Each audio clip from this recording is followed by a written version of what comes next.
The Children of the Zodiac by Rudyard Kipling.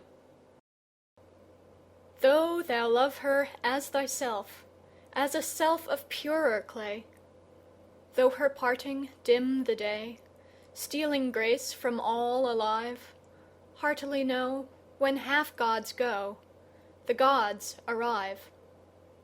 Emerson. Thousands of years ago, when men were greater than they are today, the children of the Zodiac lived in the world.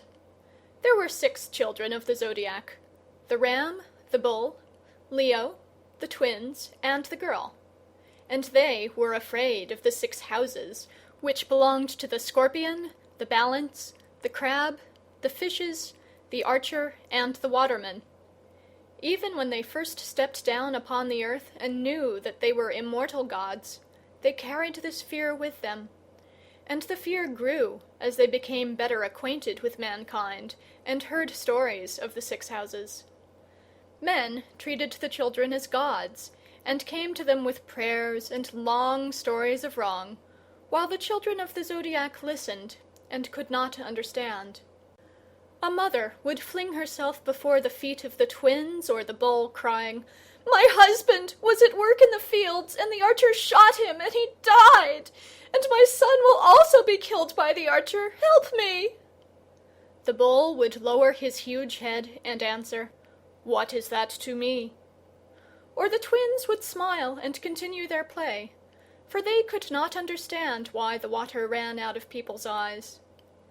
At other times, a man and a woman would come to Leo or the girl, crying, "We 2 are newly married, and we are very happy. Take these flowers." As they threw the flowers, they would make mysterious sounds to show that they were happy, and Leo and the girl wondered even more than the twins why people shouted, "Ha ha ha!" for no cause.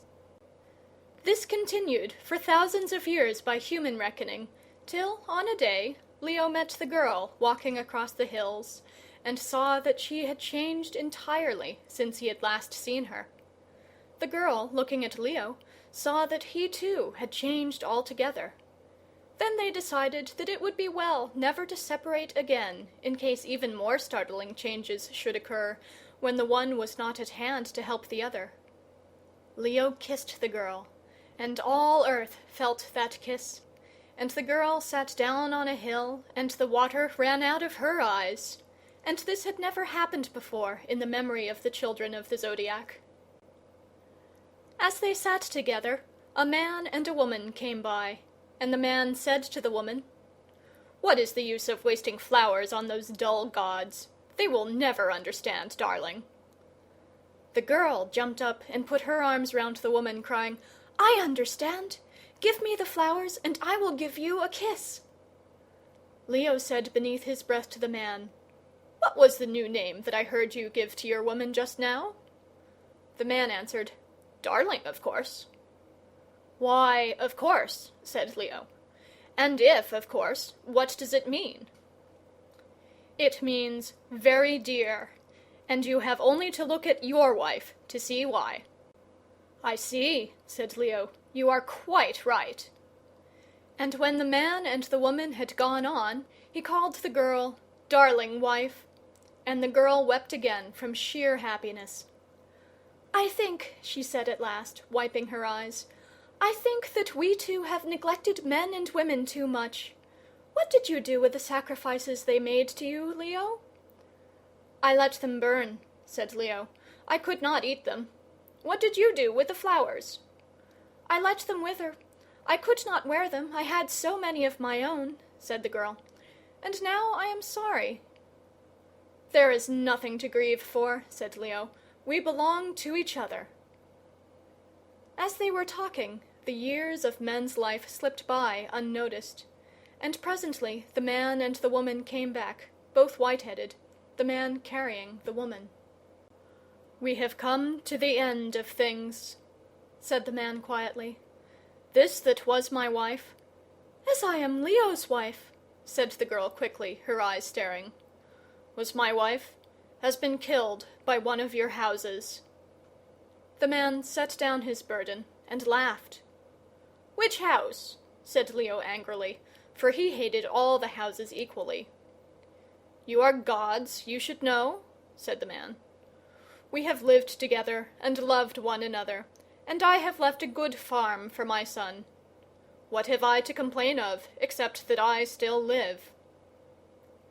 As he was bending over his wife's body, there came a whistling through the air, and he started and tried to run away, crying, "It is the arrow of the archer! Let me live a little longer, only a little longer!" The arrow struck him, and he died. Leo looked at the girl, and she looked at him, and both were puzzled. "He wished to die," said Leo. "He said that he wished to die, and when death came he tried to run away. He is a coward." "No, he is not," said the girl. "I think I feel what he felt. Leo, we must learn more about this, for their sakes." "For their sakes," said Leo, very loudly. "Because we are never going to die," said the girl and Leo together, still more loudly. "Now sit you still here, darling wife," said Leo, "while I go to the houses whom we hate, and learn how to make these men and women live as we do." "And love as we do," said the girl. "I do not think they need to be taught that," said Leo. And he strode away very angry, with his lion skin swinging from his shoulder, till he came to the house where the scorpion lives in the darkness, brandishing his tail over his back. "Why do you trouble the children of men?" said Leo, with his heart between his teeth. "Are you so sure that I trouble the children of men alone?" said the scorpion. "Speak to your brother the bull, and see what he says." "I come on behalf of the children of men," said Leo. "I have learned to love as they do, and I wish them to live as we do." "Your wish was granted long ago.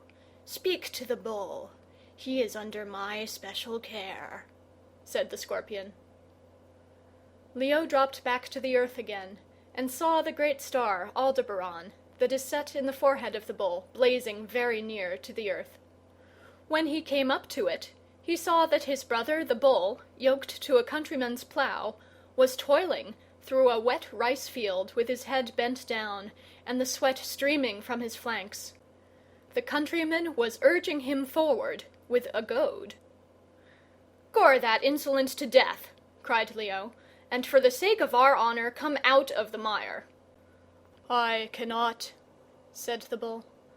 "The scorpion has told me that some day, of which I cannot be sure, he will sting me where my neck is set on my shoulders, and that I shall die bellowing." "What has that to do with this disgraceful work?" said Leo, standing on the dike that bounded the wet field. "Everything. This man could not plough without my help. He thinks that I am a stray beast." "But he is a mud-crusted cotter with matted hair," insisted Leo. "We are not meant for his use." "You may not be. I am. I cannot tell when the scorpion may choose to sting me to death, perhaps before I have turned this furrow."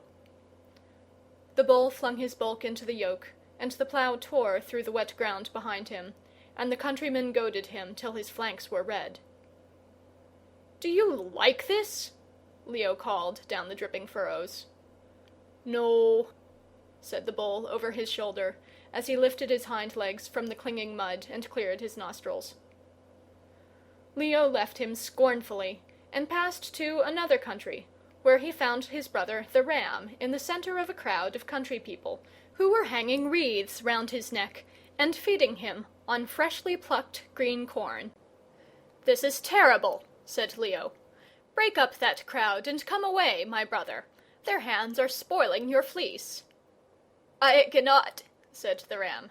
"The archer told me that on some day of which I had no knowledge, he would send a dart through me, and that I should die in very great pain."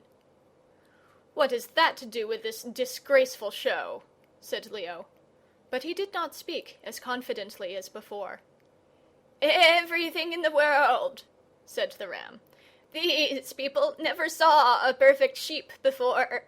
They think that I am astray, and they will carry me from place to place as a model to all their flocks." "But they are greasy shepherds. We are not intended to amuse them," said Leo. "You may not be. I am," said the ram. "I cannot tell when the archer may choose to send his arrow at me. Perhaps before the people a mile down the road have seen me."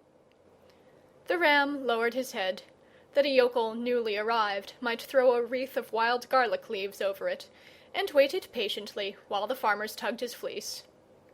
"Do you like this?" cried Leo over the shoulders of the crowd. "No," said the ram, as the dust of the trampling feet made him sneeze, and he snuffed at the fodder piled before him.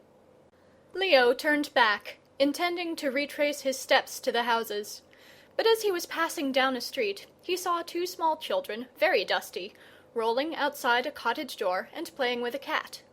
They were the twins. "What are you doing here?" said Leo, indignant. "Playing?" said the twins calmly.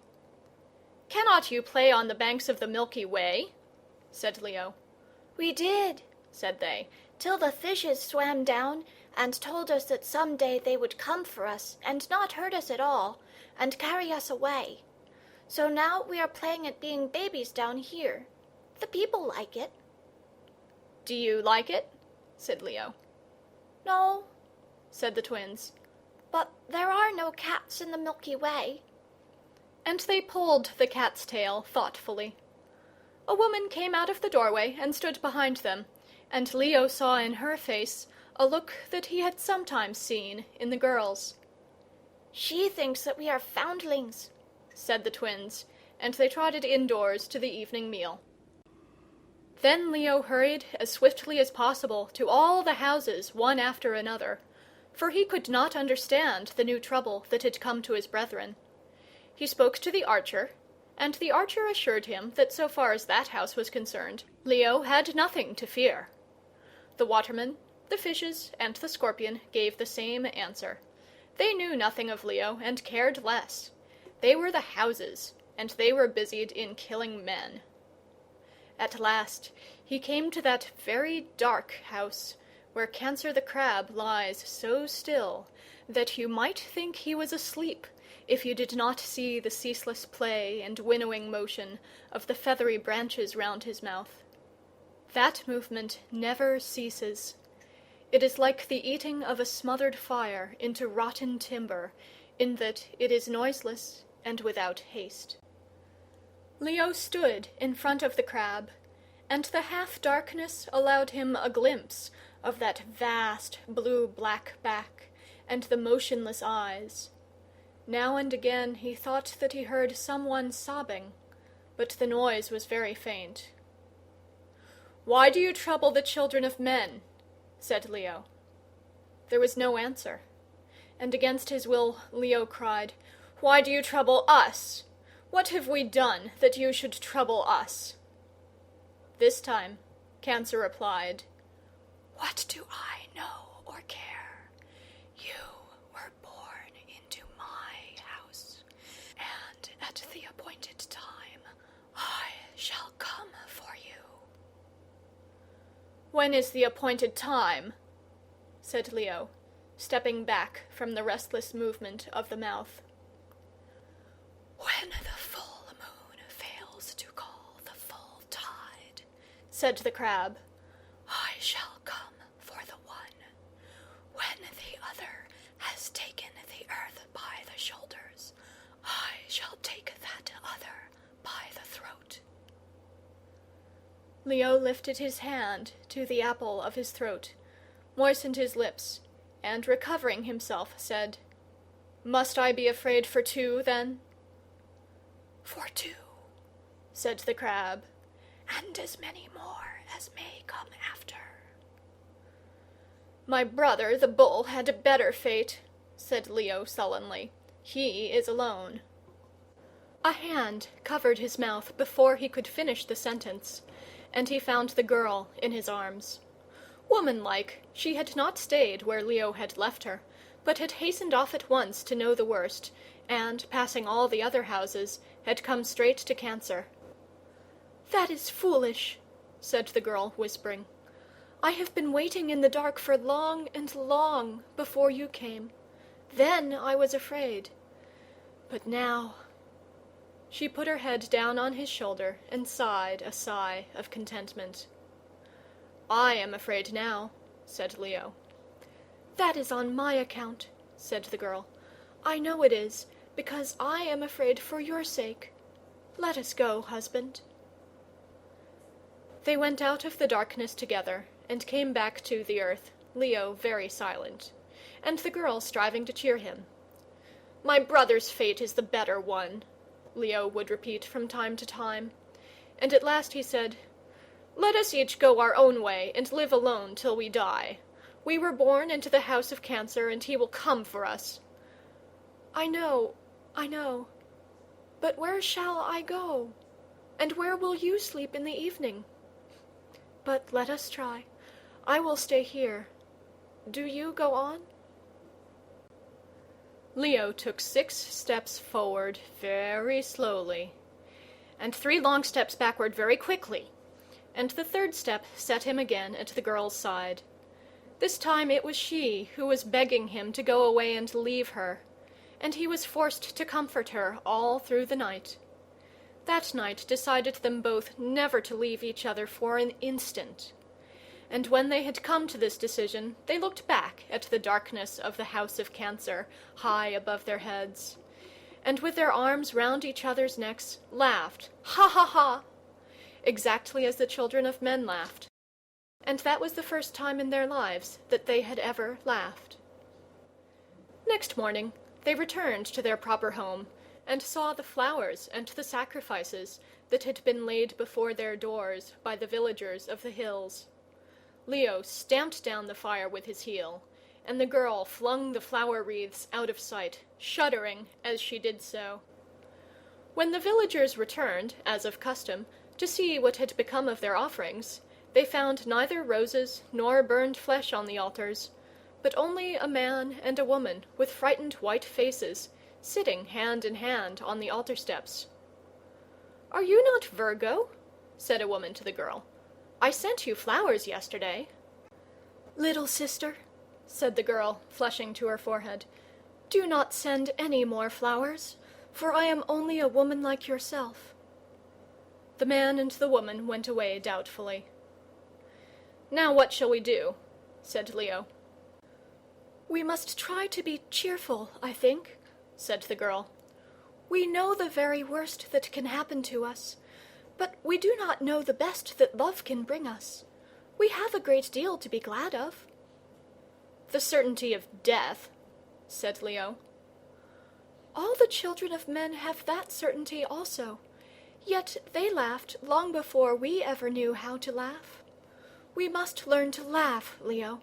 We have laughed once already." People who consider themselves gods, as the children of the Zodiac did, find it hard to laugh, because the immortals know nothing worth laughter or tears. Leo rose up with a very heavy heart, and he and the girl together went to and fro among men, their new fear of death behind them. First, they laughed at a naked baby attempting to thrust its fat toes into its foolish pink mouth. Next, they laughed at a kitten chasing her own tail. And then they laughed at a boy trying to steal a kiss from a girl and getting his ears boxed.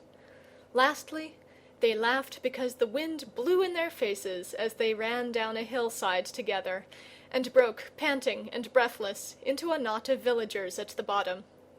The villagers laughed too at their flying clothes and wind-reddened faces, and in the evening gave them food and invited them to a dance on the grass, where everybody laughed through the mere joy of being able to dance. That night Leo jumped up from the girl's side, crying, "Every one of those people we met just now will die!" "So shall we," said the girl sleepily. Lie down again, dear." Leo could not see that her face was wet with tears. But Leo was up and far across the fields, driven forward by the fear of death for himself and for the girl, who was dearer to him than himself. Presently he came across the bull, drowsing in the moonlight after a hard day's work, and looking through half-shut eyes at the beautiful straight furrows that he had made. "Oh," said the bull, "so you have been told these things too. Which of the houses holds your death?" Leo pointed upwards to the dark house of the crab and groaned. "And he will come for the girl too," he said. "Well," said the bull, "what will you do?"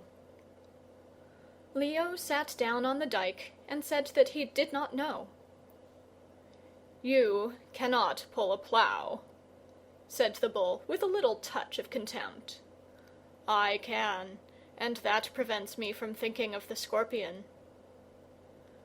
Leo was angry, and said nothing till the dawn broke and the cultivator came to yoke the bull to his work. "Sing," said the bull, as the stiff, muddy ox-bow creaked and strained. "My shoulder is galled. Sing one of the songs that we sang when we thought we were all gods together." Leo stepped back into the cane-brake and lifted up his voice in a song of the children of the Zodiac, the war-whoop of the young gods who are afraid of nothing. At first he dragged the song along unwillingly, and then the song dragged him, and his voice rolled across the fields, and the bull stepped to the tune, and the cultivator banged his flanks out of sheer light-heartedness, and the furrows rolled away behind the plough more and more swiftly. Then the girl came across the fields, looking for Leo, and found him singing in the cane.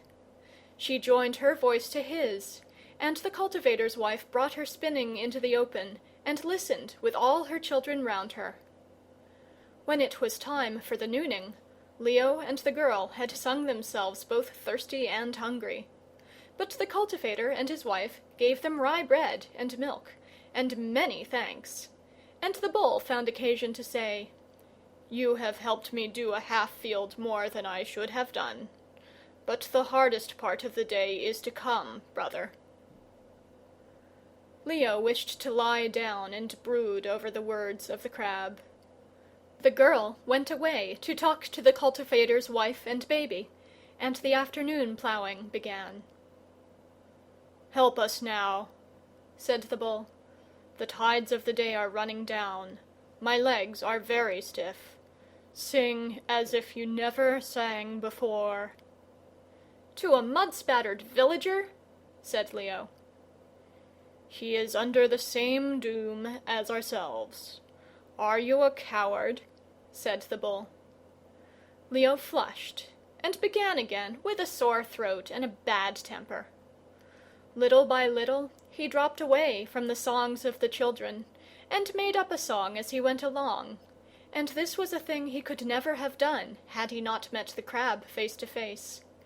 He remembered facts concerning cultivators, and bullocks, and rice-fields, that he had not particularly noticed before the interview, and he strung them all together, growing more interested as he sang, and he told the cultivator much more about himself and his work than the cultivator knew.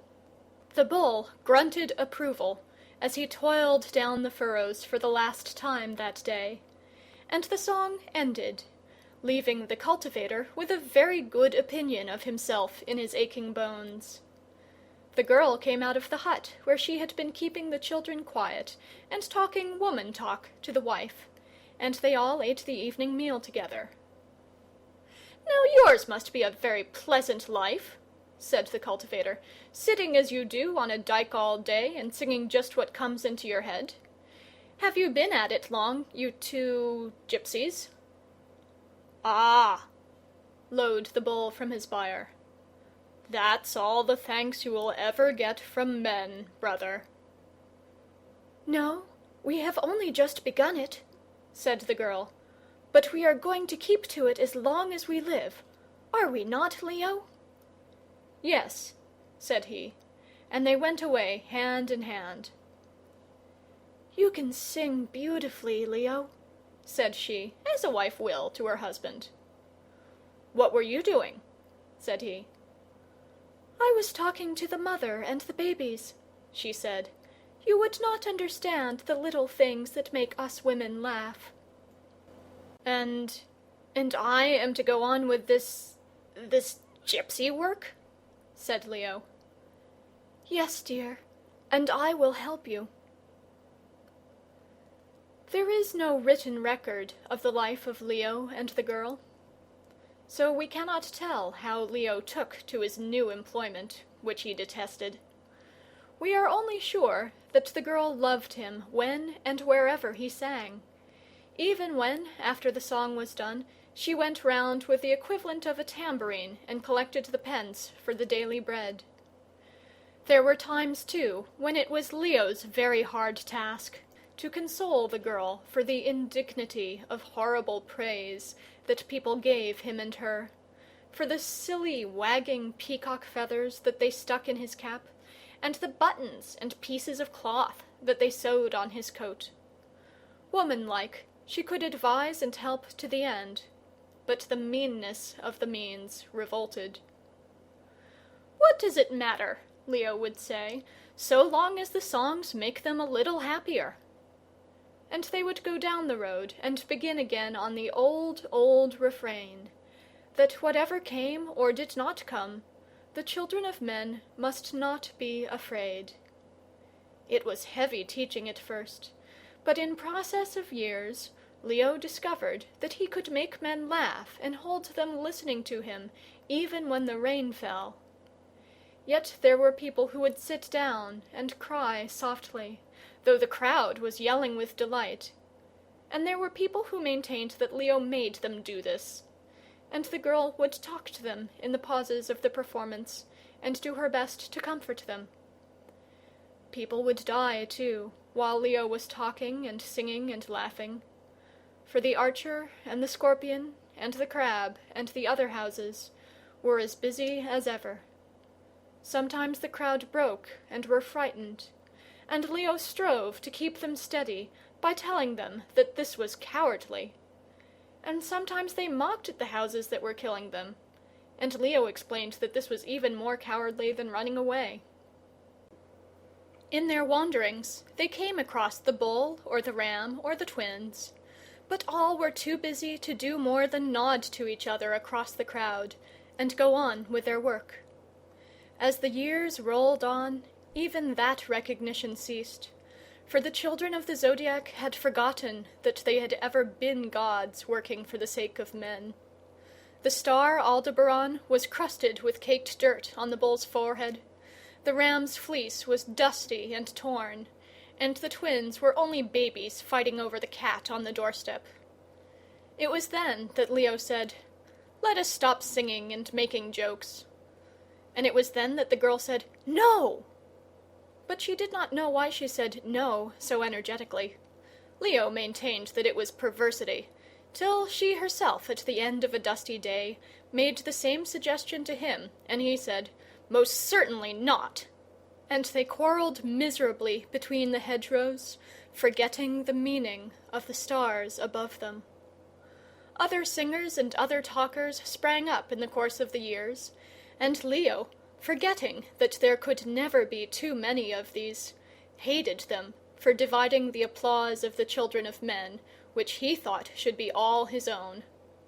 The girl would grow angry too, and then the songs would be broken, and the jests fall flat for weeks to come, and the children of men would shout, "Go home, you two gypsies! Go home and learn something worth singing!" After one of these sorrowful, shameful days, the girl, walking by Leo's side through the fields, saw the full moon coming up over the trees, and she clutched Leo's arm, crying, "The time has come now! Oh, Leo, forgive me!" "What is it?" said Leo. He was thinking of the other singers. "My husband," she answered, and she laid his hand upon her breast, and the breast that he knew so well was hard as stone. Leo groaned, remembering what the crab had said. "Surely we were gods once," he cried. "Surely we are gods still," said the girl. "Do you not remember when you and I went to the house of the crab, and were not very much afraid? And since then, we have forgotten what we were singing for. We sang for the pence, and we fought for them, we who are the children of the Zodiac." "It was my fault," said Leo. "How can there be any fault of yours that is not mine too?" said the girl. "My time has come, but you will live longer, and—" The look in her eyes said all she could not say. "Yes, I will remember that we are gods," said Leo. It is very hard, even for a child of the Zodiac who has forgotten his godhead, to see his wife dying slowly, and to know that he cannot help her. The girl told Leo in those last months of all that she had said and done among the wives and the babies at the back of the roadside performances, and Leo was astonished that he knew so little of her who had been so much to him. When she was dying, she told him never to fight for pence, or quarrel with the other singers, and, above all, to go on with his singing immediately after she was dead. Then she died, and after he had buried her, he went down the road to a village that he knew, and the people hoped that he would begin quarreling with a new singer that had sprung up while he had been away. But Leo called him "my brother." The new singer was newly married, and Leo knew it. And when he had finished singing, Leo straightened himself and sang the Song of the Girl, which he had made coming down the road. Every man who was married, or hoped to be married, whatever his rank or color, understood that song. Even the bride, leaning on the new husband's arm, understood it too. And presently, when the song ended, and Leo's heart was bursting in him, the men sobbed. "That was a sad tale," they said at last. "Now make us laugh." Because Leo had known all the sorrow that a man could know, including the full knowledge of his own fall who had once been a god, he, changing his song quickly, made the people laugh till they could laugh no more.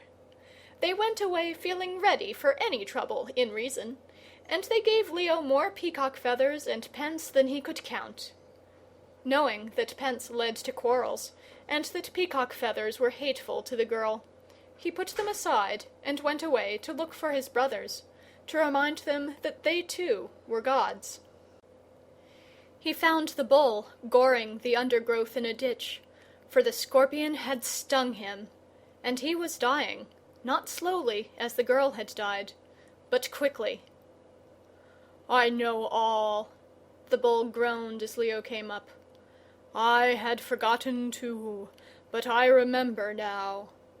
Go and look at the fields I plowed. The furrows are straight. I forgot that I was a god, but I drew the plow perfectly straight for all that. And you, brother?"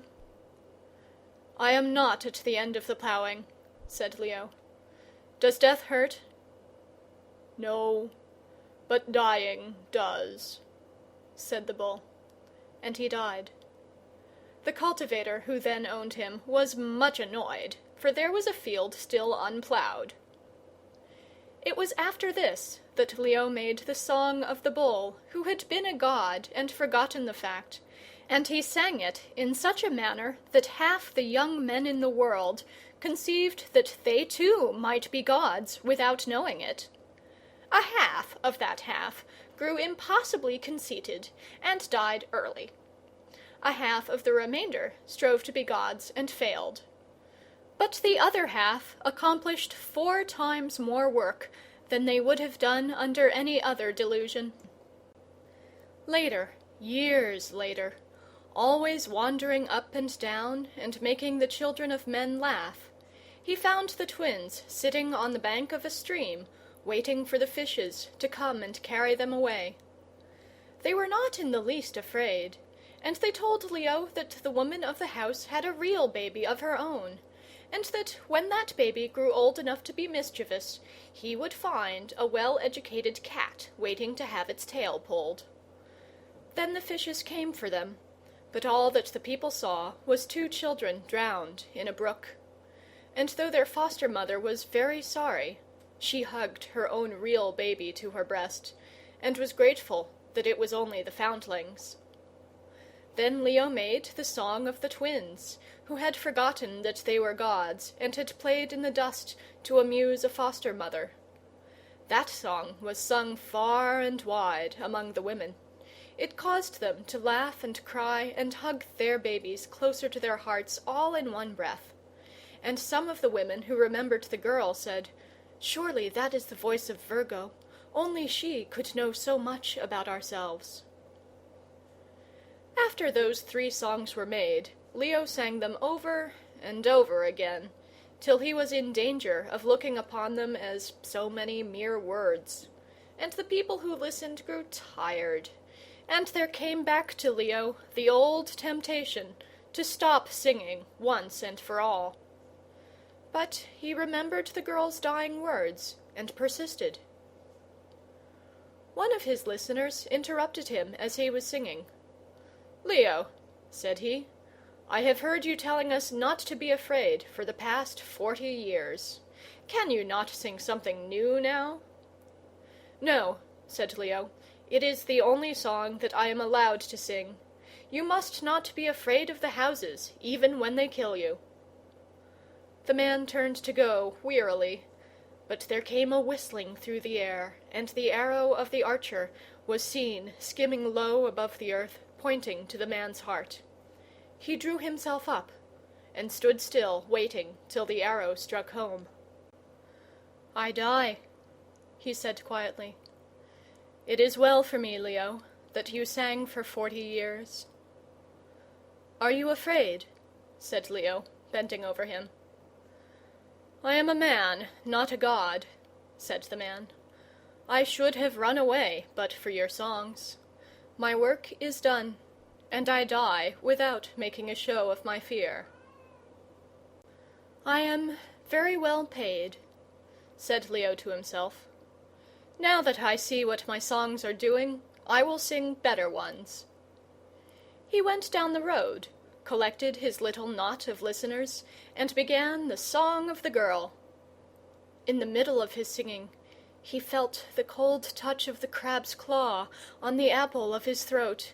He lifted his hand, choked, and stopped for an instant. "Sing on, Leo," said the crowd. "The old song runs as well as ever it did." Leo went on steadily till the end, with the cold fear at his heart. When his song was ended, he felt the grip on his throat tighten. He was old. He had lost the girl. He knew that he was losing more than half his power to sing. He could scarcely walk to the diminishing crowds that waited for him, and could not see their faces when they stood about him. None the less, he cried angrily to the crab, "Why have you come for me now?" "You were born under my care. How can I help coming for you?" said the crab wearily. Every human being whom the crab killed had asked that same question. "But I was just beginning to know what my songs were doing," said Leo. "Perhaps that is why," said the crab, and the grip tightened. "You said you would not come till I had taken the world by the shoulders," gasped Leo, falling back. "I always keep my word. You have done that 3 times with 3 songs. What more do you desire?" "Let me live to see the world know it," pleaded Leo. "Let me be sure that my songs—" "Make men brave," said the crab. "Even then there would be one man who was afraid. The girl was braver than you are. Come." Leo was standing close, to the restless, insatiable mouth. "I forgot," he said simply. "The girl was braver. But I am a god too, and I am not afraid." "What is that to me?" said the crab. Then Leo's speech was taken from him, and he lay still and dumb, watching death till he died. Leo was the last of the children of the Zodiac. After his death there sprang up a breed of little mean men, whimpering and flinching and howling, because the houses killed them and theirs, who wished to live forever without any pain. They did not increase their lives, but they increased their own torments miserably, and there were no children of the Zodiac to guide them, and the greater part of Leo's songs were lost. Only he had carved on the girl's tombstone the last verse of the Song of the Girl, which stands at the head of this story.